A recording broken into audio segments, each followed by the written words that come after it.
नमस्कार दोस्तों।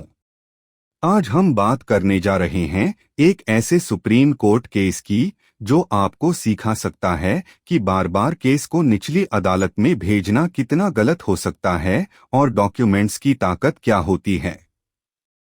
तो अगर आपके पास भी कोई जमीन विवाद है या आप किसी केस में बार बार तारीखों से परेशान हैं, तो ये वीडियो आपके लिए है। वीडियो को पूरा देखें और अगर आपको कुछ नया सीखने को मिले तो एक प्यारा सा कमेंट जरूर छोड़े। चलिए शुरू करते हैं। क्या आप किसी कानूनी समस्या से जूझ रहे हैं? आपकी कानूनी जरूरतों को समझना और सही समाधान प्रदान करना हमारा लक्ष्य है।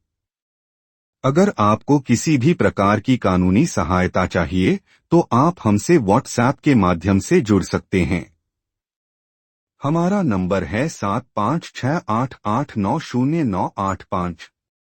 कृपया ध्यान दें, इस नंबर पर कॉल न करें, केवल व्हाट्सएप संदेश भेजें। हम आपकी हर संभव मदद करेंगे और आपके कानूनी मामलों का समाधान दिलाने के लिए हमेशा तैयार हैं। तो देरी न करें, आज ही संपर्क करें। धन्यवाद। केस की संक्षिप्त कहानी, short facts of the case. 1955 में पीटर ऑगस्टीन के पिता ने 9 सेंट जमीन सर्वे नो 1236 वेरुम्पट्टम राइट्स के रूप में जेवियर के पिता को बेची। 1964 में उसी जमीन के जन्मम राइट्स एक और डीड के जरिए ट्रांसफर किए गए, सर्वे नो 1250। 1994 में जेवियर के पिता ने सेटलमेंट डीड के जरिए अपने बेटे को ये जमीन ट्रांसफर की।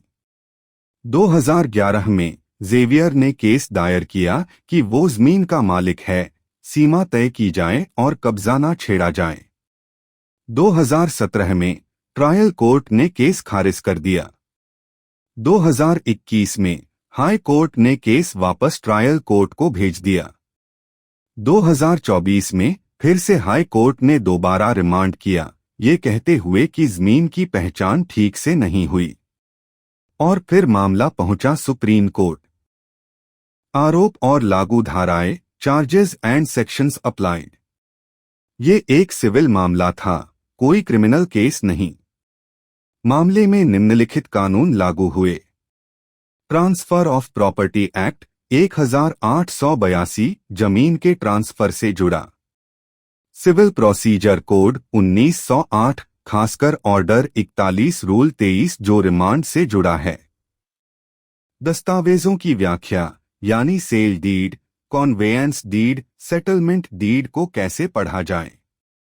सुप्रीम कोर्ट के सामने मुख्य मुद्दा, main issue before the SC. क्या हाई कोर्ट ने गलती की जो उसने 2 बार केस वापस ट्रायल कोर्ट को भेजा जबकि सारे जरूरी दस्तावेज पहले से मौजूद थे? क्या सर्वे नंबर का फर्क इतना बड़ा था कि जमीन की पहचान को लेकर फिर से जांच हो? निचली अदालतों की कार्यवाही और पहले के फैसले, court proceedings references. Trial court 2017 उदास माली जेवियर की याचिका खारिज, कहा जमीन के मालिकाना हक और सीमाएं साफ नहीं हैं। हाई कोर्ट 2021 उदास माली रिमांड किया, बोले कि और सबूत चाहिए। हाई कोर्ट 2024 उदास स्माइली फिर से रिमांड किया, बोले सर्वे नंबर मैच नहीं कर रहे। सुप्रीम कोर्ट 2025 उदास स्माइली बोला बस बहुत हुआ, दस्तावेज काफी हैं, बार बार केस वापस भेजना न्याय में देरी है। सुप्रीम कोर्ट के मुख्य विचार की कंसिडरेशंस। तीनों दस्तावेज 1955, 1964, 1994 में जमीन की सीमा बाउंड्रीज समान थी। सिर्फ सर्वे नंबर अलग थे, जो क्लेरिकल गलती हो सकती है। सेटलमेंट डीड ने एम्बिग्यूटी साफ कर दी थी। जमीन की पहचान में कोई संदेह नहीं था। केस 14 साल से चल रहा है, न्याय में देरी, न्याय से इनकार है। अंतिम फैसला और उसका विश्लेषण, final verdict analysis. Supreme court ने हाई कोर्ट का रिमांड ऑर्डर रद्द कर दिया। हाई कोर्ट को आदेश दिया कि 6 महीनों के अंदर इस केस का अंतिम फैसला दे। किसी भी पार्टी को लागत कॉस्ट नहीं दी गई। कोर्ट ने साफ कहा, जब दस्तावेज पर्याप्त हों तो फिर से कमीशन बिठाना या जांच कराना जुडिशियल टाइम का दुरुपयोग है। इस निर्णय के महत्वपूर्ण बिंदु इंपॉर्टेंट पॉइंट्स। बाउंड्रीज से जमीन की पहचान होती है, सर्वे नंबर से नहीं। सेटलमेंट डीड ने पूरी क्लैरिटी दे दी थी। रिमांड एक स्पेशल पावर है, रूटीन नहीं। 3 मैचिंग डॉक्यूमेंट्स, जबरदस्त मालिकाना हक। 14 साल पुराना केस अब और नहीं खींचा जा सकता।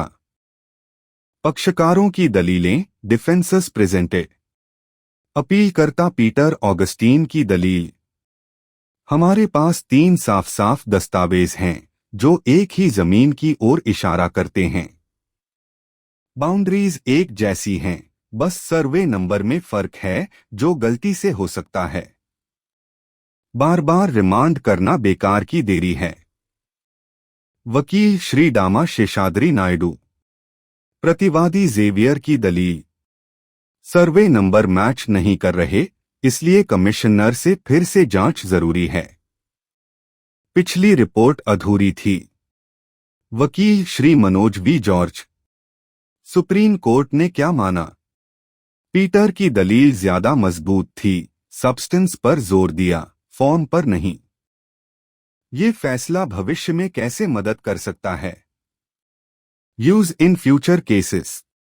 अगर आपके पास साफ और कंसिस्टेंट डॉक्यूमेंट्स हैं, बाउंड्रीज एक जैसी हैं, तो सर्वे नंबर का फर्क इतना मायने नहीं रखता। आप रिमांड का विरोध कर सकते हैं। यह जजमेंट दिखाता है कि बार बार ट्रायल से न्याय नहीं मिलता, न्याय तब मिलता है जब केस को खत्म किया जाए। इसे साइट करके आप प्रोसीजरल डिले को रोक सकते हैं। दोस्तों, अगर आप भी कोर्ट में घिसट रहे हैं और सामने वाला बार बार नए बहाने बना रहा है, तो ये फैसला आपके लिए वरदान है। आपको अपने दस्तावेज सही रखने हैं और सच्चाई आपके साथ है तो देर नहीं होगी। वीडियो पसंद आया हो तो लाइक और शेयर जरूर करें और कमेंट में लिखें, क्या आपने कभी रिमांड का सामना किया है? मिलते हैं अगले वीडियो में एक और कानूनी कहानी के साथ। तब तक के लिए जय हिंद और न्याय की जीत हो।